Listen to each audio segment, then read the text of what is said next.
In a quiet town where nights were louder than days, there lived a boy who felt invisible. He was the kind of boy who sat by the window, noticing the wind before a storm or how light changed before sunset.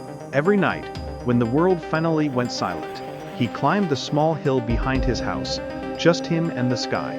The stars stretched endlessly above him, bright and distant, yet they felt very close to the boy. He believed something strange. The stars were listening, so he spoke to them honestly. He told them his fears, how his voice shook, and how he felt small, even standing tall. He also whispered his big dreams. I want to matter. I want to help people. I just do not know how. The stars never answered, never moved, never blinked, but the boy kept talking, night after night, year after year. When life disappointed him, or he felt like quitting, he went to the stars. Slowly, something changed. Not the sky, but the boy. He began to listen to his own words.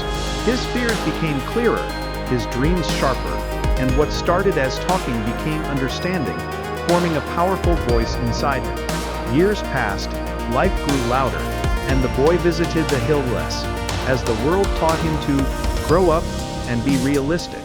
He even started doubting himself and stopped talking to the stars, until one night, tragedy struck the town.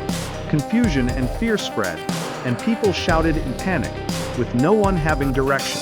Someone pushed him forward, saying, "You always see things differently. Say something." His heart raced, his hands shook, but a familiar voice stirred deep inside him, one that once spoke under the stars. He took a breath and spoke. At first, his voice trembled, then it steadied. He spoke about unity, calm, and what needed to be done, step by step, not because he had all the answers, but because he had listened to his own thoughts. The crowd fell silent and, for the first time, they listened, gaining priceless direction and hope. That night, after the chaos faded, he returned to the hill, looked up, and for the first time in years, he smiled.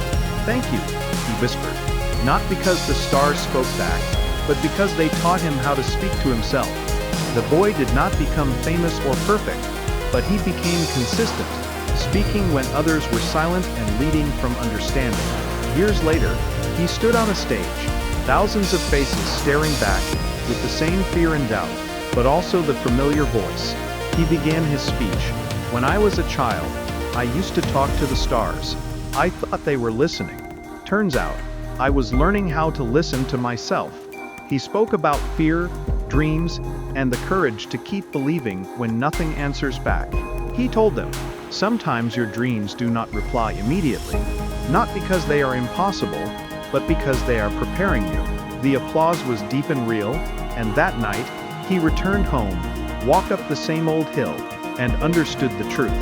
The stars never gave him a voice. They reminded him he already had one, and as long as someone speaks honestly into the silence, the universe will listen. Your dreams may feel distant, but they are closer than you think.